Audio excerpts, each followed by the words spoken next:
दोस्तों, कराची के एक छोटे से गांव की वाक्य अपनी सादगी और पाकीज़गी के लिए जाना जाता था। रमजान की आमद से पहले यहां हर तरफ एक रूहानी माहौल बन जाता। लोग अपने गुनाहों से तौबा करने की कोशिश करते, इबादत में मशगूल हो जाते और जरूरतमंदों की मदद करने में जुट जाते। लेकिन इस गांव में एक लड़की थी जो इन सब से बेपरवाह थी।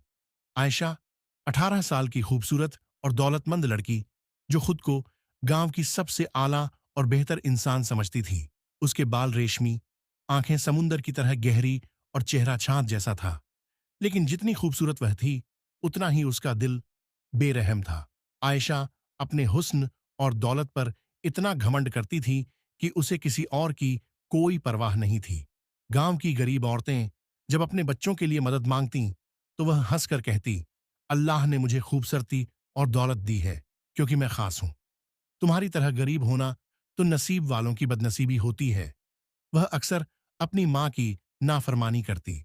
उसकी माँ कहती, बेटी, घमंड इंसान को तबाह कर देता है। अल्लाह ने दिया है तो शुक्र अदा करो। लेकिन आयशा को यह सब सुनना पसंद नहीं था।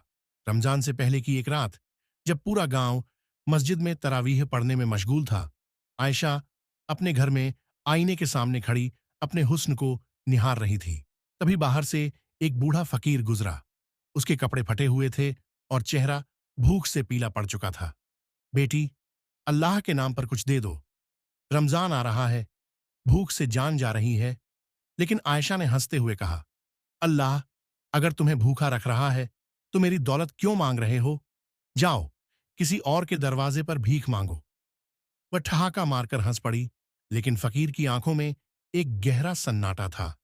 वह धीरे से बोला, बेटी, अल्लाह घमंड करने वालों को पसंद नहीं करता। संभल जाओ, वरना बहुत बुरा अंजाम होगा।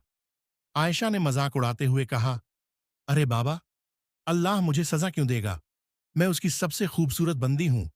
फकीर ने कोई जवाब नहीं दिया, बस एक गहरी सांस ली और वहां से चला गया। लेकिन वह जाते जाते कुछ बड़बड़ा रहा था। उस रात आयशा को एक खौफनाक सपना आया। उसने देखा कि वह एक अंधेरे जंगल में खड़ी है और उसके चारों तरफ बड़े बड़े काले साए घूम रहे हैं।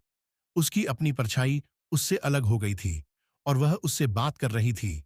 तूने घमंड किया है, इंसानों की तौहीन की है। अब तुझे भी इंसान रहने का हक नहीं। आयशा चीख कर उठ बैठी। उसका दिल जोरों से धड़क रहा था, लेकिन उसने इस सपने को नजरअंदाज कर दिया। कुछ ही दिनों बाद रमजान का पहला रोजा आने वाला था, लेकिन आयशा को महसूस होने लगा कि उसके जिस्म में कुछ अजीब सा हो रहा है। उसके नाखून धीरे धीरे लंबे और नुकीले होने लगे। उसकी आंखों की रंगत गहरी और डरावनी हो गई। उसकी आवाज में एक अजीब सा गुर्राहट वाला असर आने लगा। जब वह शीशे में खुद को देखती तो उसे महसूस होता कि उसकी शक्ल धीरे धीरे बदल रही है। शुरू में उसने सोचा कि यह उसका वहम है, लेकिन फिर गांव के लोग भी उसे अजीब नजरों से देखने लगे। रमजान की पहली रात आयशा अपने कमरे में अकेली थी। बाहर तेज आंधी चल रही थी। अचानक उसकी खिड़की अपने आप खुल गई और कमरे में एक ठंडी लहर दौड़ गई। आयशा का जिस्म बुरी तरह कांपने लगा।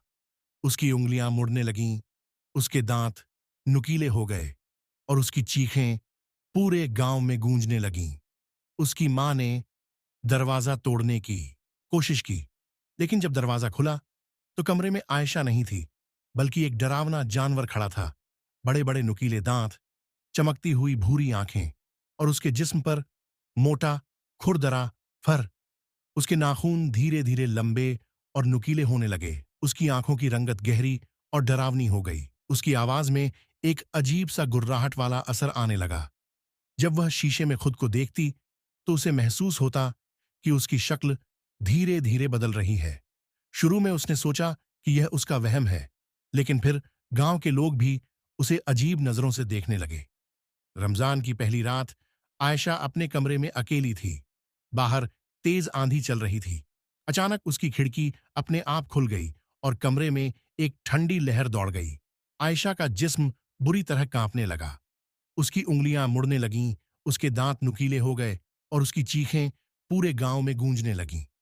उसकी मां ने दरवाजा तोड़ने की कोशिश की, लेकिन जब दरवाजा खुला तो कमरे में आयशा नहीं थी, बल्कि एक डरावना जानवर खड़ा था बड़े बड़े नुकीले दांत, चमकती हुई भूरी आंखें और उसके जिस्म पर मोटा खुरदरा फर। गांव के लोग यह देखकर सहम गए। सबने कहा, यह आयशा नहीं रही, यह तो कोई हैवान बन गई है। कुछ लोगों ने कहा, यह उस फकीर की बद्दुआ है, अल्लाह ने इसे सजा दी है। आयशा अब इंसानों के बीच नहीं रह सकती थी। वह जंगलों की ओर भाग गई, जहां वह एक भटकती हुई रूह की तरह घूमती रही। अब आयशा एक जानवर की जिंदगी जीने पर मजबूर थी। वह घने जंगलों में भटकती, रातों को चीखती और इंसानों के पास जाने से डरती। हर दिन उसे अपनी गलतियों का एहसास होता। वह चाहती थी कि अल्लाह उसे माफ कर दे, लेकिन अब बहुत देर हो चुकी थी। एक रात, जब रमजान की आखिरी रात थी, आयशा ने आसमान की तरफ देखा और चीखकर रोई, ए अल्लाह, मुझे माफ कर दे। मैंने गरीबों का दिल दुखाया, घमंड किया, माँ बाप की बात नहीं मानी, मुझे माफ कर दे। और तभी एक नूरानी रोशनी जंगल में चमकी। वहीं बूढ़ा फकीर सामने खड़ा था। उसने कहा, अल्लाह की रहमत बहुत बड़ी है, अगर दिल से तौबा करोगी तो शायद इंसान बन जाओ। आयशा ने पूरी सच्चाई और तड़प के साथ दुआ की, और धीरे धीरे उसका जिस्म फिर से इंसानी शक्ल में आने लगा। आयशा वापस गांव लौट आई, लेकिन अब वह बिल्कुल बदल चुकी थी। अब वह गरीबों की मदद करती, नमाज पढ़ती और हमेशा अल्लाह का शुक्र अदा करती। आमीन। बाकी, अगर यह कहानी आपको अच्छी लगी हो तो इस वीडियो को लाइक करें और ऐसी और कहानियां सुनने के लिए यूट्यूब चैनल को सब्सक्राइब